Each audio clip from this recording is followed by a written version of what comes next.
किसी गांव में एक बूढ़ा किसान रहता था। उनके 2 बेटे थे और दोनों बेटे ही कुछ काम नहीं करते थे, आलसी थे। अब बूढ़े ने सोचा कि मेरी तो मृत्यु निश्चित है, नज़दीक आ रही है। तो उन्होंने सोचा कि खेती कौन करेगा, क्योंकि मैं तो किसान हूँ।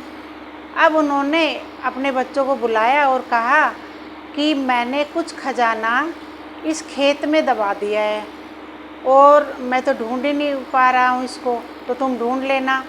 और कुछ समय बाद उनकी मृत्यु हो जाती है। तो किसान की मृत्यु के बाद उनके बेटों ने सोचा कि जो हमारे पिताजी ने खजाना बताया था उसको निकाल लेते हैं, और वो फावड़ा लेकर के रोज़ उसको खोदने लगे। अब खोदते खोदते जब उन्होंने पूरा खेत खोद दिया फावड़े से, तो एक गांव के एक व्यक्ति आया और उन्होंने आकर के कहा कि इसमें गेहूं के बीज डाल दो। अब उन्होंने गेहूं डाल दिए, सब जगह गेहूं भी खोद दिए।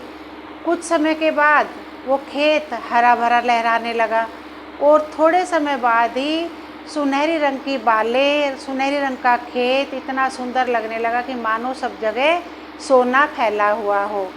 फिर उस व्यक्ति ने कहा कि यही तुम्हारे पिताजी के द्वारा गाड़ा हुआ धन था, खजाना था, और अब इसको ठीक तरीके से इसका प्रयोग करो। तो इससे हमें यह शिक्षा मिलती है कि किसान का खेत में ही खजाना होता है। धन्यवाद।